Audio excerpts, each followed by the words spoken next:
Another day, another story.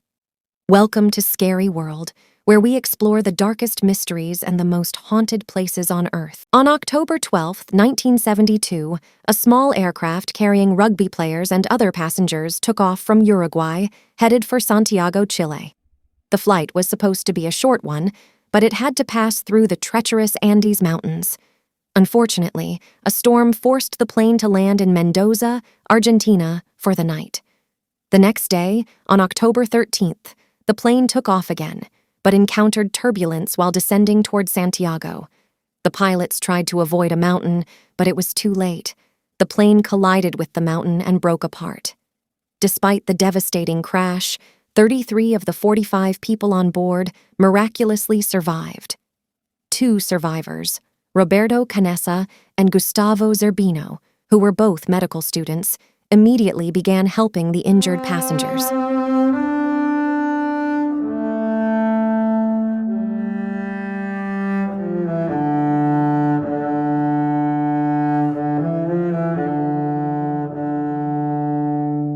Meanwhile, a search and rescue mission was launched to find the crash site, but the white plane in the snowy mountains made it difficult to locate.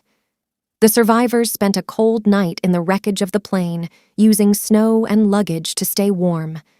The next day, they tried to attract the attention of passing aircraft by writing SOS on the roof and creating a cross in the snow, but their efforts were unsuccessful. As days passed, the survivors realized they needed water to stay alive. One passenger, Fito Strauch, used a metal sheet to collect water droplets from the melting snow. They also used seat cushions as snowshoes and seat covers for insulation. 8 days after the crash, Fernando Parado woke up from a coma and discovered that his mother had died and his sister was severely injured. He did his best to care for his sister, but tragically, she didn't survive her injuries. Most of the passengers were from coastal areas and had never seen snow before. Surviving in the cold, high altitude, and without proper food and water was challenging. In these conditions, snow blindness became a problem. The survivors only had 3 pairs of sunglasses to protect their eyes from the damaging UV rays reflected on the snow and ice. After 8 days of searching, the search and rescue teams gave up, believing there was little chance of finding any survivors. The search operation was officially stopped after 142 hours. However, the survivors found a transistor radio among the seats of the aircraft, and with some improvisation, they managed to make it work. This radio could only receive messages, but not send any. When they turned on the radio 11 days after the crash, they discovered that the search operation had been canceled, which left them heartbroken. By the 11th day, the survivors were running out of food. Rationing was not enough, and they started eating parts of the plane, such as cotton and leather, which made them sick. With no other option, they made the difficult decision to eat the dead bodies of their friends and family to stay alive. On the 29th day, an avalanche trapped the remaining survivors under the snow. Only 19 of them survived. After 2 days of digging, they managed to create a hole for ventilation and eventually dug a tunnel to the surface. However, they had to go back into the snow cave to survive a snowstorm. Realizing that no one was coming to save them, the survivors decided to take matters into their own hands.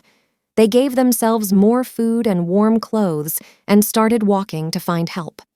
They estimated that by walking west, they would reach countryside areas of Chile. However, their estimation was wrong, and the crash site was actually 89 kilometers east in the Andes Mountains. Despite this, they rested and built up their energy before setting out on their journey. After traveling for hours, they found the rear piece of their aircraft, which contained supplies and a 2-way radio system. They decided to spend the night there, and the next day, they attempted to turn on the aircraft's radio to send an SOS call. They attempted to turn on the aircraft's electrical system with the help of someone who had knowledge of electronics, but their plan failed because the electrical system required a different voltage than their battery.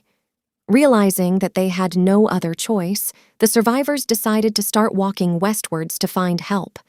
They had to climb mountains and endure freezing temperatures, so one of the survivors, Carlos Miguel Rodriguez, came up with the idea of sewing different pieces of clothing together to create a makeshift sleeping bag for the cold nights.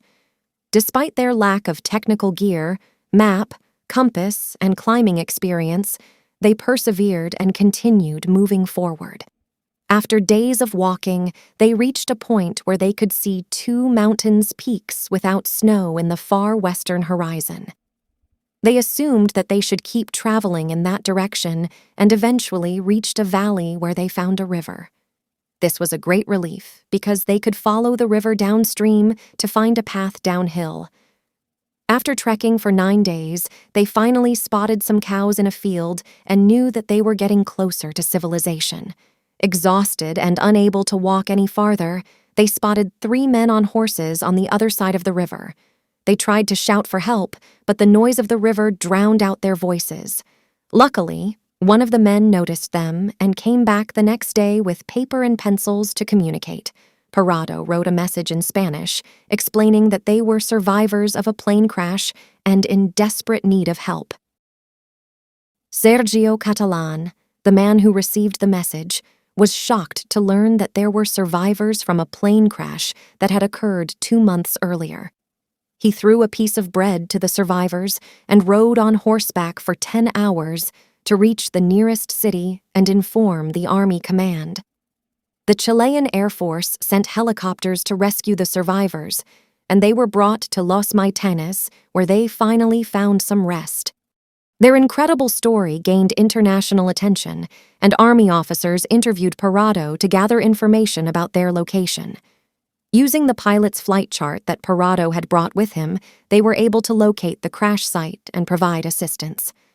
After enduring a grueling journey on foot, Canessa had lost half of his body weight, weighing only 44 kilograms. The survivors' determination and resilience in the face of extreme circumstances made their story truly unbelievable. After 70 days of being stranded, the remaining survivors of the crash were finally found with the help of Parado.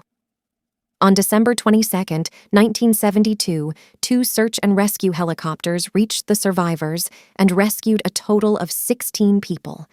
Despite their terrible condition, suffering from altitude sickness, dehydration, broken bones, and malnutrition, all of them eventually recovered. This incredible story serves as a powerful reminder of the importance of hope. Don't forget to like, subscribe, and share this video with your fellow thrill seekers. Thanks for watching.